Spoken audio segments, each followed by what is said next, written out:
Nessa quinta aula dessa série de lógica de programação que estamos vendo, chegamos finalmente ao assunto de vetor e matriz, o estudo de vetores e matrizes. Vetor e matriz são dois tipos de variáveis, de certa forma, especial dentro da lógica de programação. Como assim? Como é que funciona? Quando nós criamos uma variável lá no Pascalzinho, uma variável integer ou real, ou uma variável normal, digamos assim, essa variável ela apenas armazena um valor. Eu não consigo armazenar dois, três, quatro valores dentro de uma variável.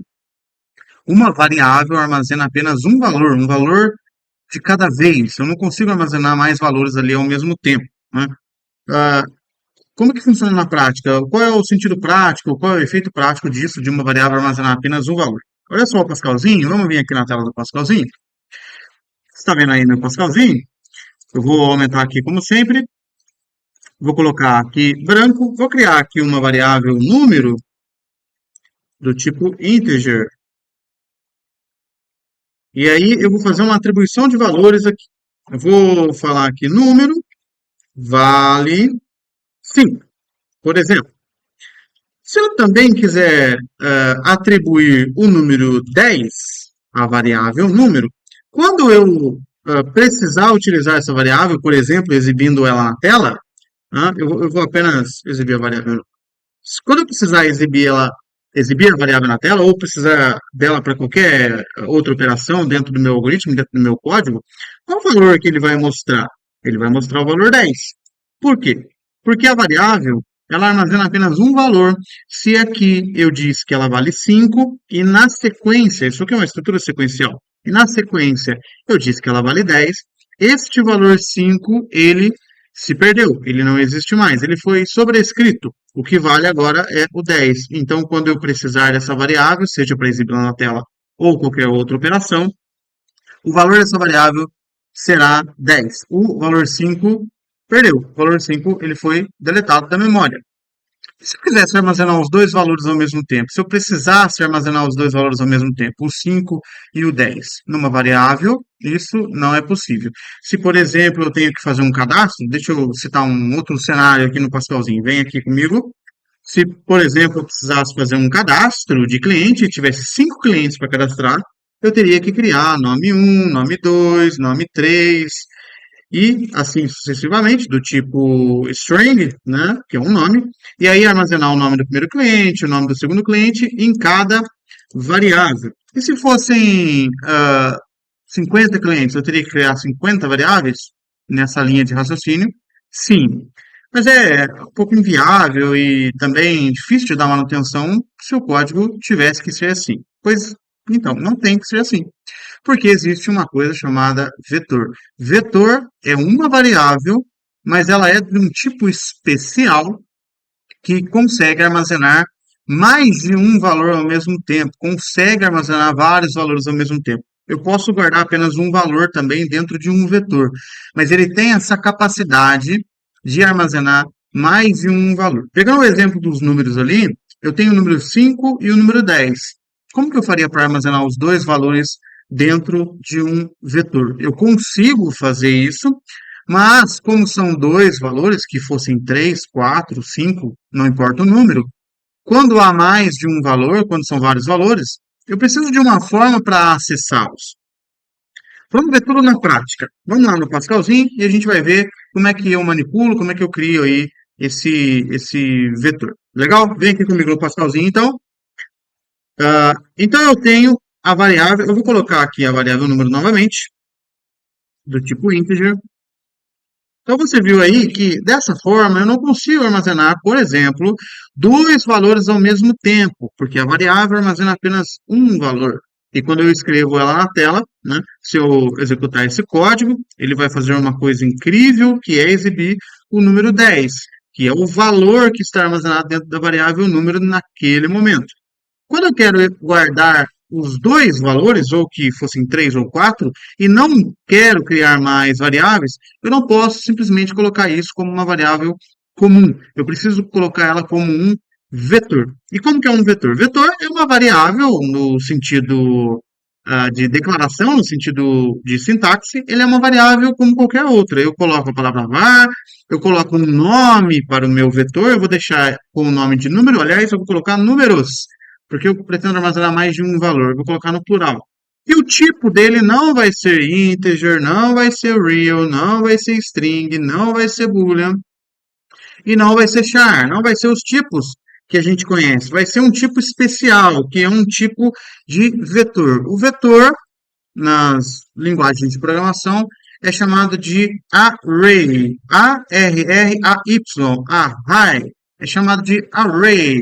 Então, array é a palavrinha que a gente vai utilizar para designar o tipo da variável aqui no Pascalzinho. Volta aqui comigo no Pascalzinho.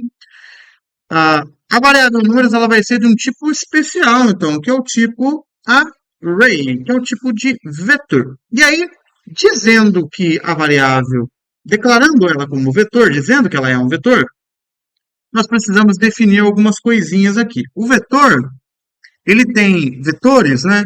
Aqui no Pascalzinho, tá? Porque os vetores eles podem se comportar de maneiras diferentes em algumas linguagens de programação e eu já vou citar exemplos. Mas aqui no Pascalzinho, o vetor ele tem um tamanho pré-definido. A gente precisa definir um tamanho previamente na declaração da variável para conseguir utilizar o vetor. Esse tamanho, ele é declarado aqui no Pascalzinho, dizendo qual é o, o índice, e eu já vou explicar o que é índice, qual é o índice inicial e qual é o índice final do vetor. O vetor aqui no Pascalzinho, repetindo, ele precisa de um tamanho previamente definido. Além disso, a segunda característica de vetor aqui no Pascalzinho, o vetor ele precisa armazenar um tipo definido.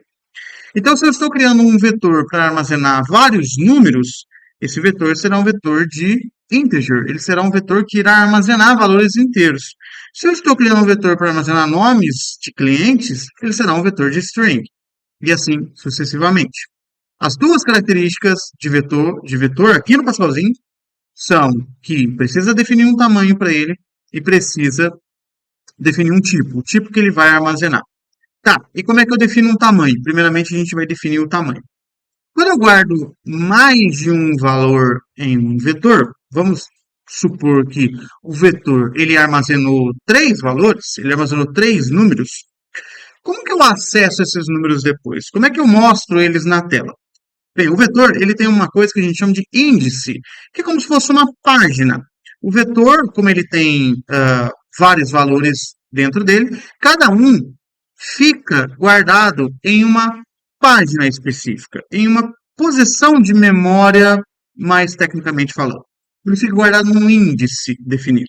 Essa palavrinha índice, do inglês index, você pode ver em apostilas, em outros cursos por aí, sendo citado nominalmente assim, índice, né? Ou index no inglês. Então, cada valor dentro de um vetor, ele fica armazenado dentro de um índice, dentro de uma página. E esse índice, ele é numerado, esse índice ele tem um número inicial. Algumas linguagens de programação trabalham, aliás, quase todas, eu acho, trabalham com o índice zero, o índice inicial de um vetor é o índice zero. E, mas aqui no Pascalzinho, a gente pode definir qualquer número para o índice, ok? A gente pode definir qualquer número para o índice inicial. E aí eu preciso definir também, claro, o índice final. Como sempre, teoria é sempre muito difícil. Eu separei uma imagem aqui para ilustrar como é que é o funcionamento do vetor. Olha aí minha tela novamente. Eu separei uma imagem aqui no Paint, no software de desenho do Windows. Olha aí tem uma imagem na tela de ilustração de um vetor. Né? O vetor ele tem um nome aí nessa imagem que está sendo chamado de vetor, tá? Em inglês ali, vector. Então o vetor ele tem um nome, nós já definimos o nome do nosso vetor que será números, né? E aí eu tenho os valores armazenados aí dentro desse vetor, e embaixo eu tenho esses números 0, 1, 2, 3, 4, 5. Esses números, eles servem como o índice, serve como se fosse uma página. Então, se eu quero, por exemplo, nessa imagem, acessar o valor 25, vamos supor que eu preciso dele para fazer algum cálculo, ou então eu quero mostrar esse número na tela, esse número 25, Aí, nessa imagem, nesse exemplo, tá? Ele está na página 4. Ele está no índice 4. Né? Ah, tem um paradoxo aí que vale a pena ser citado. Apesar de, nessa imagem, o valor 25 estar no índice 4, ele está, por assim dizer, na posição 5. Ele está na quinta posição desse vetor, porque esse vetor ele começa na página 0.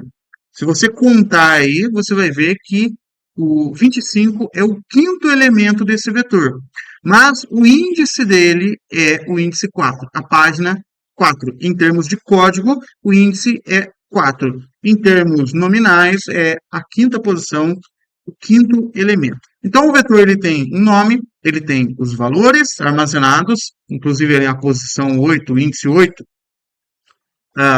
ele está vazio, né? Então, ele tem valores dentro desse vetor e também tem um negócio chamado índice, um negócio chamado ah, posição ou página, enfim, né? São outros nomes aí para ilustrar. Vou voltar aqui no meu Pascalzinho. Então, como é que eu defino isso aqui? O números, vamos supor que eu queira criar um array, um vetor, né, de 3 páginas. Um vetor de 3 páginas. E aqui eu vou escolher começar no índice 1. Como é que eu defino isso no Pascalzinho? Né? Eu coloco aqui um colchete. Eu coloco aqui um colchete. Essa é a sintaxe do Pascalzinho, tá? Em outras linguagens de programação, isso pode mudar. Por isso que a gente não deve se atentar à sintaxe. A gente deve se atentar sempre à lógica. Entendendo a lógica, você consegue programar em qualquer linguagem. Então, nós estamos criando um vetor e eu quero ele de 3 posições, 3 páginas. Eu quero o primeiro índice sendo numerado em 1, e aqui no Pascalzinho eu coloco ponto, ponto, e eu quero o último índice sendo numerado em 3. Significa que eu vou obter um vetor numerado de 1 a 3. Então eu tenho a página 1, a página 2 e a página 3. E aqui fora do colchete eu coloco a palavrinha of e indico o tipo de elemento que esse vetor irá armazenar. Esse vetor irá armazenar números inteiros. Então ele ficou. Números é o nome do nosso vetor.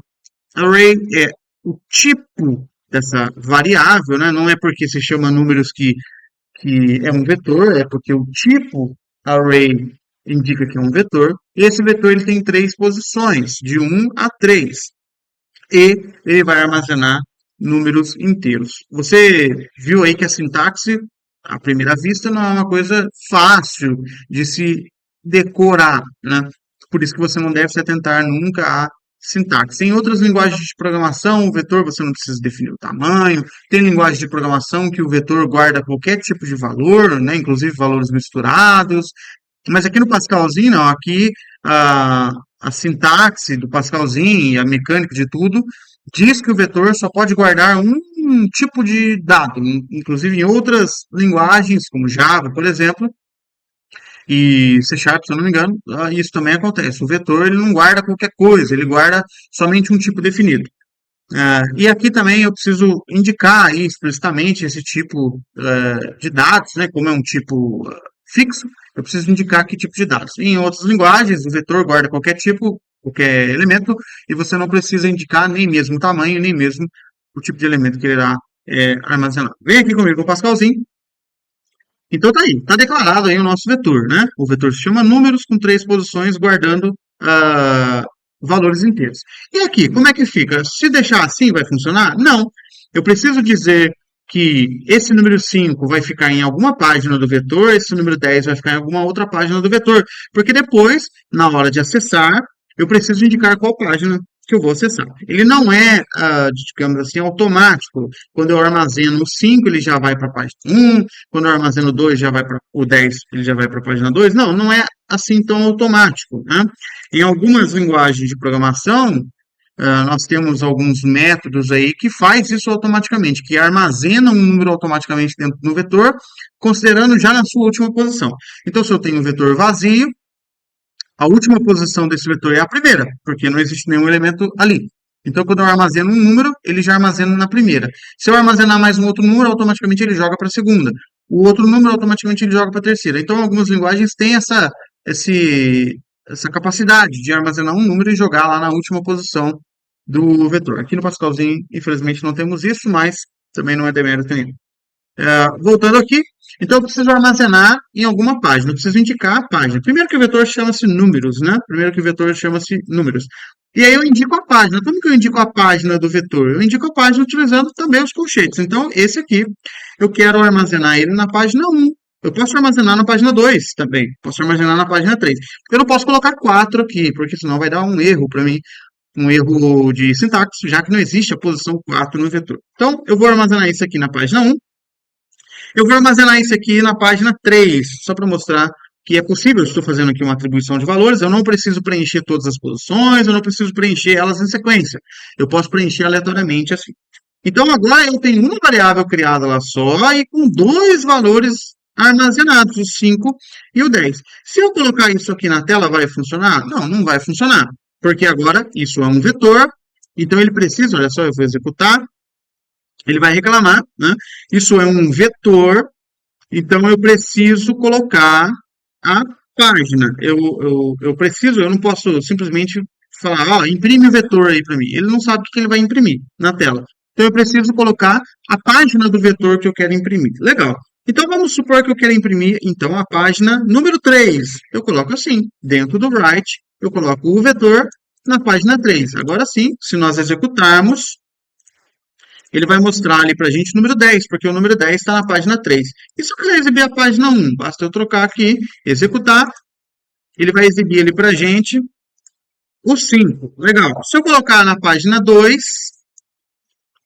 e executar, obviamente, ele não vai exibir nada. Aliás, ele vai exibir um zero, né? O zero, o valor inicial de qualquer variável inteira, de qualquer posição inteira, é o zero. Então, o zero aí, a posição está vazia. Legal?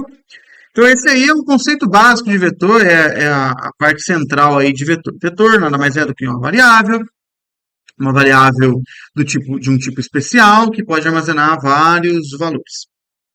Na aula passada, eu eu reforcei, aliás, que seria muito importante nós aprendermos, nós treinarmos e exercitarmos a estrutura for, que ela seria muito importante nesse assunto de vetor e matriz também, né?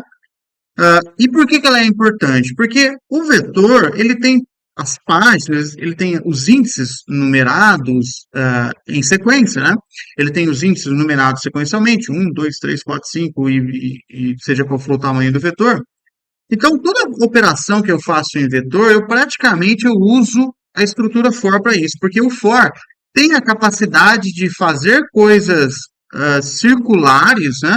Fazer operações de modo repetitivo e de forma circular, e o vetor, quando eu preciso, por exemplo, preencher o vetor, eu quero que o usuário cadastre 10 clientes, o for, ele vem muito a calhar para que eu consiga passar por cada posição do vetor cadastrando os nomes.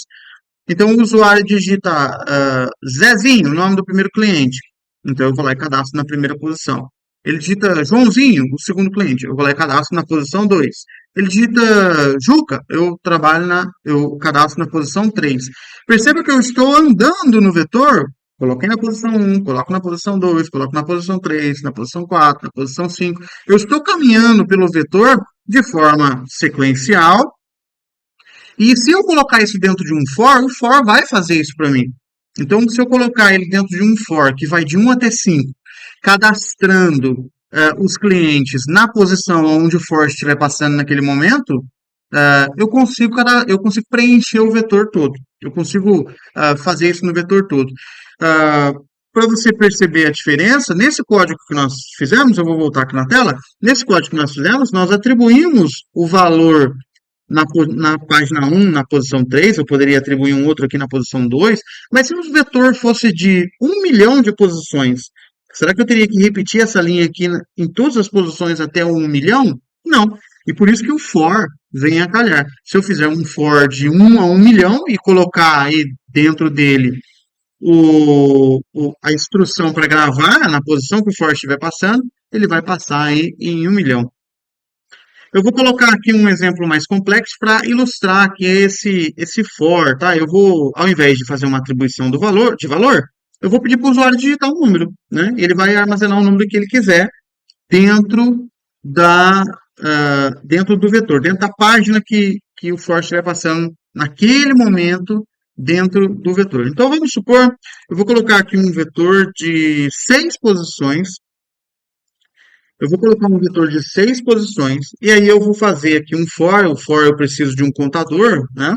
Eu preciso de uma variável de controle, e eu vou pegar uma variável valor do tipo inteiro que o usuário, vai informar para eu poder armazenar no vetor. Então, eu vou fazer assim, ó, for contador que começa em 1 e vai até 6, contador começa em 1, vai até 6. O que eu quero fazer 6 vezes? Eu quero pedir para o usuário digitar um número e armazenar dentro do vetor, correto? Então, eu vou pedir para o usuário digite um número, ele vai digitar esse número e a gente vai armazenar ele aonde, né? A gente vai armazenar ele aonde?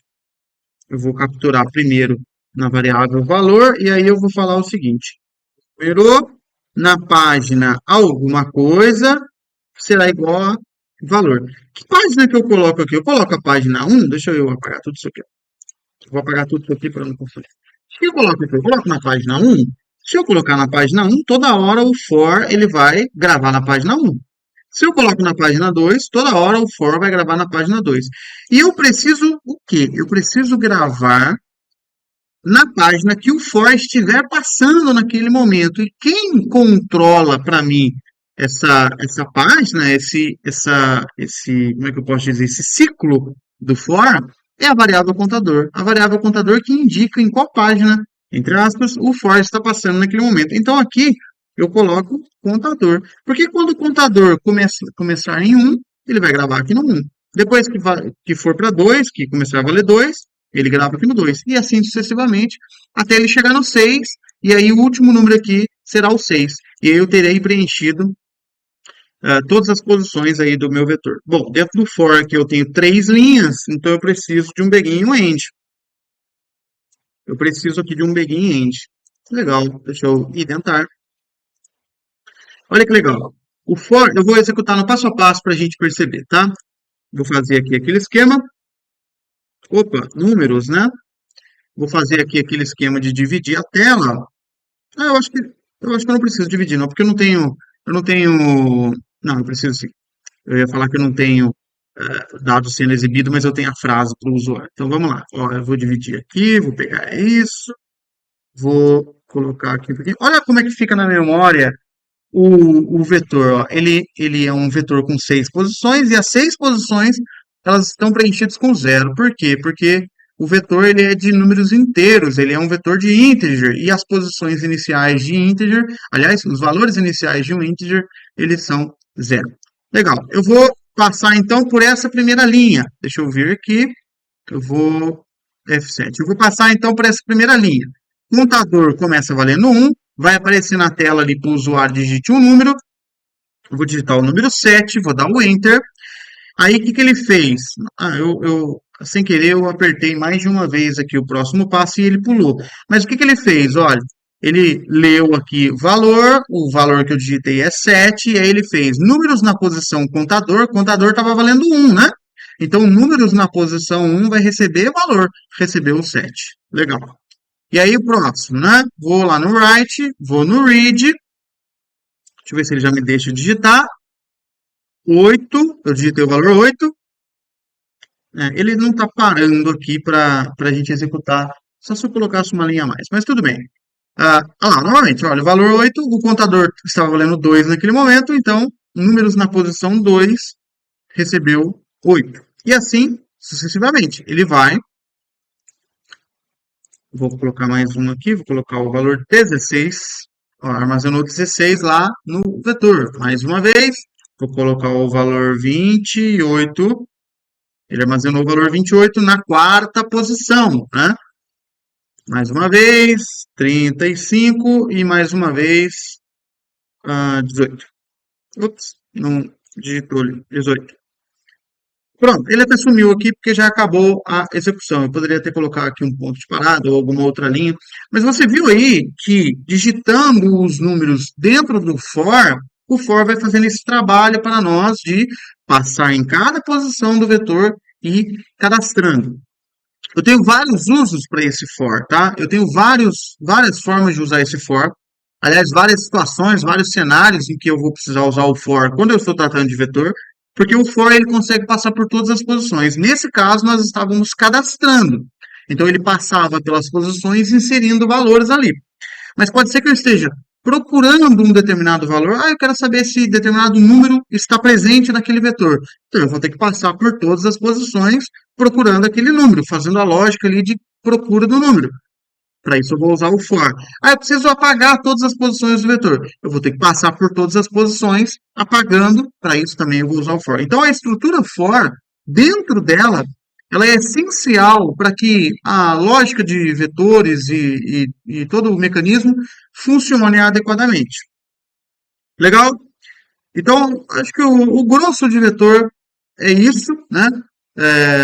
Nós vamos aí, talvez, fazer mais um vídeo em que eu vou preparar um programa completo, né? Um programa utilizando aí tudo que a gente aprendeu, um mini sisteminha que a gente vai fazer. Então, a gente vai conseguir praticar um pouco mais o vetor. Eu não consegui achar nenhum exercício de vetor, pelo menos nenhum exercício legal, nenhum exercício que seja didático. A maioria dos exercícios são um pouco mais avançados, então eu prefiro não trazê-los, porque afinal essa, essa série, esse vídeo, ele é feito para quem nunca teve contato com programação, para quem está vendo esses assuntos agora, então às vezes trazendo um exercício mais complexo, isso pode dificultar o aprendizado, né? Então, o grosso de vetor é isso, e a parte central aí, o raciocínio central de vetores é isso, tá? Agora, a matriz, vamos falar um pouquinho de matriz. A matriz, ela, ela, em algumas apostilas, eu já vi sendo chamada de multidimensional. O vetor nada mais é do que uma matriz unidimensional. E a matriz, ela é uma matriz multidimensional. O que significa isso, afinal? Significa que a matriz, ela é como se fossem vetores, só que mais de um vetor e armazenados um sobre o outro, ou dispostos um sobre o outro. Eu vou também mostrar uma figura aí, eu tampei ela, na verdade, para a gente focar em vetor. Agora eu vou revelar uma figura aí, a figura da matriz. Olha aí minha tela novamente. Deixa eu ver se eu consigo aqui. Eu vou desfazer. Olha aí que legal. Ó, isso aqui é uma matriz, né? Aí ele está chamando de matriz P, né? E o que é uma matriz? Uma matriz é como se fosse, tá? Não é. É como se fosse. Deixa eu pegar uma ferramenta de seleção aqui. Vários vetores um em cima do outro. Ó, então aqui eu tenho um vetor. Aqui eu tenho um outro vetor. Aqui eu tenho um outro vetor. Então é como se fosse aí vetores um em cima do outro, mas funcionando tudo como um mecanismo só, tudo como um conjunto só. A matriz, ela tem dois índices diferentes do vetor, tá? O vetor ele tem um índice só e a matriz tem dois índices. A matriz tem um índice de linha e a matriz tem um índice de coluna. Então, eu tenho aqui o índice de linha, aqui sempre vem primeiro linha, tá? Sempre vem primeiro o índice de linha. Guarde aí essa sigla LC, linha, coluna. Então, sempre primeiro eu referencio o índice de linha. Então, aqui eu tenho a linha 0, a linha 1, a linha 2, a linha 3, a linha 4. E depois eu tenho as colunas. Opa, sem querer aumentei. E depois eu tenho as colunas. Coluna 0, coluna 1, coluna 2, coluna 3, coluna 4.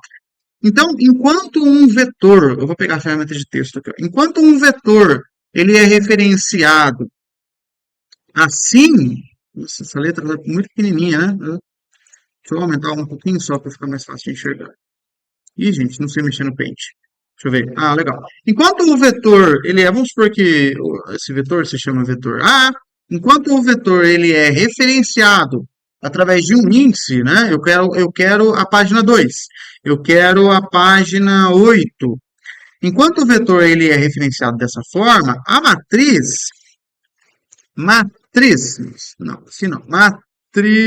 B. A matriz ela é referenciada por dois índices, sempre primeiro o índice de linha. Então, eu tenho, por exemplo, a linha 3, eu coloco uma vírgula, a coluna 4. Então, enquanto o vetor ele tem apenas um índice, a matriz tem sempre dois índices. O de linha, sempre primeira linha, e depois de coluna. Então, aonde que está, se eu quiser exibir na tela, utilizar esse valor, aonde que está o valor F, por exemplo, na matriz? Aonde que ele está armazenado? Em qual página ele está armazenado? Ele está armazenado na linha 3, na coluna 1. Então, seria 3,1 ali para ser referenciado. Então, eu tenho aqui, ó, na linha 3 e na coluna 1. Matriz, ela é como se fosse um Microsoft Excel, como se fosse um joguinho de batalha naval, para quem jogou aí batalha naval e para quem já mexeu com Excel, a matriz é como se fosse isso. É sempre uma união, um conjunto de uma linha, um encontro, aliás, uma intersecção de uma linha e uma coluna, tá? Sempre primeiro referenciando a linha. E como é que eu trabalho com matriz dentro do código do Pascalzinho? Como é que eu declaro matriz? Como é que eu... É com for também? Não é com for? É com for também, já adianto, tá? É com for. Mas a matriz, como ela tem dois índices, ela trabalha com dois fores, né? Duas estruturas for, inclusive uma alinhada na outra, porque eu preciso percorrer toda a linha para depois mudar de linha, e dentro de uma linha eu preciso percorrer, aliás, todas as colunas, né? Como assim? Olha só nesse exemplo do desenho novamente. O for da linha, né? Aqui eu tenho a primeira linha 0. Então o for começa em 0 e vai até 4. O primeiro for, tá? Começa em 0 e vai até 4. Então o primeiro for, ele começa em 0. Então ele vai rodar aí 0. Mas dentro desse for, eu vou fazer também um outro for de coluna, que também vai de 0 a 4. Para que funcione da seguinte maneira. Eu execute todo esse for aqui primeiro, ou seja, eu passo pelo valor A, E, I, O, U, para depois eu pular para a próxima linha, para depois esse outro for ele andar, esse outro for se incrementar. Daí eu ando toda a coluna novamente, para depois eu pular para a linha 2. Daí eu ando toda a coluna novamente, e assim por diante. Claro que falando aí, sempre mais difícil, mas vamos para o código. O código é sempre mais fácil. Olha só. Aí eu tenho, então, no Pascalzinho, cadê?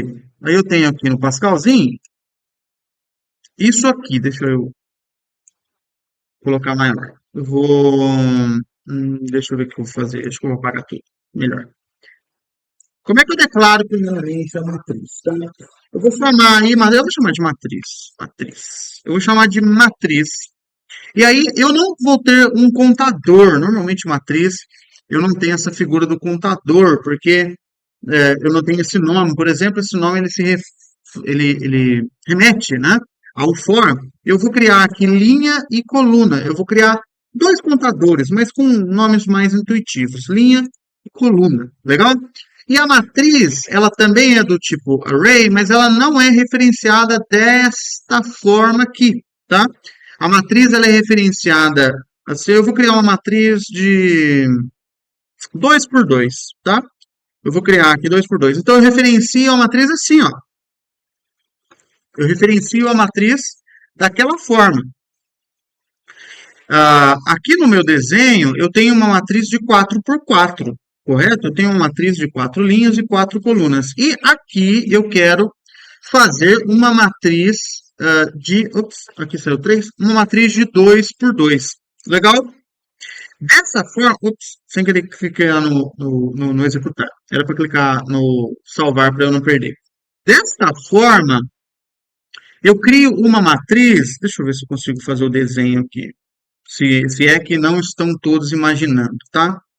Ih, tô sem linha no desenho. Peraí. Contorno, legal. Então, aqui, aí eu pego a linha. Olha aí, ó.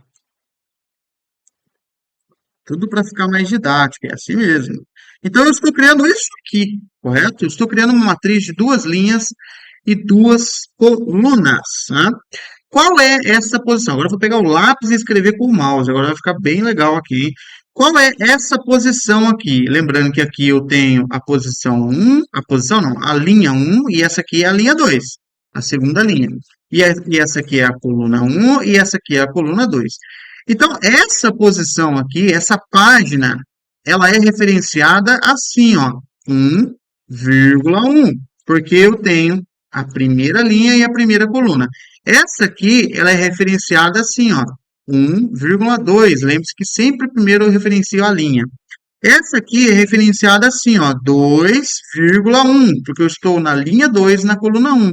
E por fim eu tenho 2,2. Legal? Isso aqui é a posição, tá? São os índices, a página. E se eu quisesse preencher valores nessa matriz, como é que eu faço? Eu vou lá no meu Pascalzinho, então. Eu preciso passar, né? Eu vou digitar aqui, isso aqui, ó. Eu vou colocar, digite um número, legal, leia no valor. Daqui a pouco eu mostro um jeito legal de fazer esse read aqui, ó. Leia valor. Então eu preciso fazer o seguinte, que a matriz na posição 1, 1, receba o valor. Legal? Depois eu preciso colocar isso na matriz, na posição 2. Depois na linha 2 e 1, depois 2 e 2. Eu preciso fazer isso aqui dentro do for, legal? Perceba que, primeiro, isso aqui, ele fica fixado, e quem roda é isso aqui. Depois, isso aqui fica fixado, e quem roda é isso aqui. Então, aqui eu faço 1 e 2. Depois eu reinicio, 1 e 2. E esse aqui eu tenho um pouco mais espaçado. Como é que eu posso organizar isso aqui dentro de um for, então? Eu faço assim, linha começa em 1 e vai até 2. Então, a linha, eu coloco aqui linha 1 e 2. Então, essa parte da linha tá legal. Só que, enquanto a linha estiver valendo 1, eu preciso executar mais for. Eu preciso girar mais um contador aqui, ó, que é o contador da coluna. Então, dentro do for da linha, eu formulo o da coluna. Legal? Bacana? E aí eu tenho o end do for, né? Eu tenho esse end, ele é desse primeiro for, porque aqui eu vou ter mais linhas, eu vou ter os processamentos, então dentro desse for eu vou ter tudo isso aqui. Então eu coloco um begin aqui e um end aqui. Porque dentro desse primeiro for eu vou ter mais processamentos. E dentro desse segundo for, pode ser que eu tenha mais linhas, mas eu não tenho certeza ainda. Se tiver, eu coloco mais um, begin e end. Olha aí, a estrutura, ela fica mais ou menos isso aqui. E aí, como é que eu coloco as informações? Eu vou colocar isso aqui dentro deste for. Você já viu aí que vai ter... Ops, não copiei. Isso aqui dentro desse for, você já viu que vai ter mais de uma linha aqui, né? Então, eu vou colocar um begin end também para não esquecer. Olha, tá ficando bem confuso a sintaxe aqui, né? Já dei uma indentada. Legal, eu tenho um for e dentro dele eu tenho várias linhas embaixo. Então eu tenho um begin end. Eu tenho um segundo for e dentro dele eu tenho mais algumas linhas. Então tem também o begin end. Na hora de armazenar o valor na matriz, eu vou fazer assim: matriz no índice, linha e coluna vai receber o valor. E aí, como é que vai funcionar? Vamos raciocinar. Deixa eu apagar isso aqui. Vamos raciocinar como é que funciona a matriz, né? Aqui, o for, a linha começa, nesse for, a linha começa valendo 1. E aí, então, ele entra no bloco e coluna também é inicializado, começa valendo 1. Então, eu peço para o usuário digitar um valor. Se linha vale 1 e coluna vale 1, esse valor vai no 1,1. Ou seja, esse valor vai ser armazenado aqui. Legal? Então, chegou aqui, armazenou no 1,1. Cheguei no final do end, eu não acabei esse for aqui ainda. Cheguei no final do end, eu não acabei nesse for ainda, porque ele vai de 1 até 2. Então, ele passa a valer 2. Coluna passa a valer 2. Então, eu peço, a linha continua valendo 1. Então, eu peço mais uma vez para o usuário digitar um valor. Ele vai armazenar na 1,2. Vai armazenar o valor ali. Olha só, ele vai vir para cá, correto? Voltando, chegou novamente no end, agora esse for acabou. Esse for já valeu 1 e já valeu 2. Então, volta para esse for. Esse for estava valendo 1 continuamente. Agora ele passa a valer 2. Então, linha passa a valer 2. E aí entra no bloco novamente. Esse for reinicializa, ou seja, a coluna começa novamente valendo 1. Eu peço para o usuário digitar e armazeno na onde? No 2,1. 2,1 está aqui. E por último, esse for ele não acabou, ele vai valendo 2. Linha continua fixada em 2. Eu peço novamente um valor e ele vai armazenar aí no 2,2. Legal. Vamos executar passo a passo aí tudo isso que a gente falou, tudo isso que a gente raciocinou, porque na prática tudo é mais fácil, né? Deixa eu colocar aqui. Olha como é que fica lá a matriz lá na memória. Eu tenho aí a posição 1 da matriz é um vetor de duas posições. A posição 2 da matriz é um vetor de duas posições também. Então eu posso enxergar dessa forma, né? Eu posso ter essa visão aí também. Mas eu prefiro a visão de linha e coluna. Vamos lá. Vou colocar o próximo passo. Coluna está sendo inicializado com o valor. Aliás, linha foi inicializado com o valor 1. Agora, coluna está sendo inicializado com o valor 1 também, né? Porque linha vai de 1 até 2, inicializou com 1. Coluna vai de 1 até 2, inicializou com 1. Próximo passo, ele vai pedir para o usuário digitar um valor. Vou digitar o valor 10. Esse valor 10 vai ser armazenado aonde? No linha coluna. Linha e coluna vale 1. Então, vou dar um Enter. Ele vai armazenar. Nossa, gente, o Pascalzinho travou, gente. Ih, gente, Pascal. Ah, agora sim. Olha, então ele vai armazenar na linha e coluna vale 1, o valor 10 será, olha lá na memória, próximo passo ele foi armazenar no 10. Legal. Perceba que ele voltou para esse for. Por que ele voltou para esse for? Porque coluna vai de 1 até 2. Então coluna valia 1 e agora passa a valer 2. Ele não subiu, ele continua dentro desse for interno aqui. Aí ele vai descer novamente para o próximo bloco, vai pedir para o usuário digitar um número. O usuário vai digitar um número, eu vou digitar o número 15, vou dar um Enter, ele vai armazenar em linha e coluna. Linha continua valendo 1, e coluna agora está valendo 2, então ele vai armazenar aqui, no 1,2, olha, exatamente como nós desenhamos aqui, no 1,2. Voltou, opa, eu sempre volto errado aqui, é nesse conjunto aqui. Voltou, próximo passo, armazenou o 15. Agora perceba que ele foi para o for lá de cima. Por quê? Porque aqui acabou. Ele rodou. Fiz caca. Ele rodou aqui na coluna de 1 até 2. Então ele subiu para a linha. Linha estava o tempo todo valendo 1. Agora linha vale 2. E aí recomeça tudo. Ele entra no bloco de novo, coluna é reinicializada, agora começa valendo 1 novamente. E no próximo passo ele vai pedir o valor, o usuário vai digitar um valor, vou colocar 20, ele vai armazenar linha e coluna. Agora a linha passou a valer 2 e a coluna reinicializou no valor 1. Então, o próximo passo, armazenou lá o 20, né? Você viu que armazenou o 20 lá. Deixa eu arrastar um pouquinho para cá, para você enxergar o próximo número. E agora, continua no for interno, porque coluna agora vale 2. Coluna estava valendo 1, coluna agora vale 2. Próximo passo, ele vai pedir o valor, 30, e vai acabar o algoritmo, porque acabou o for de linha e acabou o for de coluna. Ele girou aí todas as vezes necessário, né? A matriz, ela é um pouquinho mais complicada que o vetor, né? Isso é fato. Mas aí nós trouxemos ah, a ilustração e a mecânica e como é que funciona o vetor e matriz. Você percebe aí agora mais firmemente a importância da estrutura for. É importante você estudar a estrutura for quando você for tratar de vetor e matriz. Não é só o for, mas todo o funcionamento de vetor e matriz é muito baseado nessa estrutura for, né? Na próxima aula, a gente vai fazer um mini software completo, aglutinando tudo que a gente viu aí nessa sequência de vídeos. Eu ainda estou pensando se faço. Eu talvez tento encaixar um vídeo aí de função e procedimento, tá? Que é um assunto também bem interessante, né? Acho que eu vou tentar encaixar um vídeo aí de função e procedimento antes desse vídeo de software final. Mas essa série, ela mostrou para nós aí toda a sequência de raciocínio lógico que você precisa desenvolver para aprender a lógica de programação começando com estrutura sequencial, aprender os conceitos básicos, aliás, começando com os conceitos básicos, né? Os fundamentos básicos, o que que é uma variável, o que que é um tipo de variável, o que que é uma leitura, o que que é uma entrada de dados, uma saída.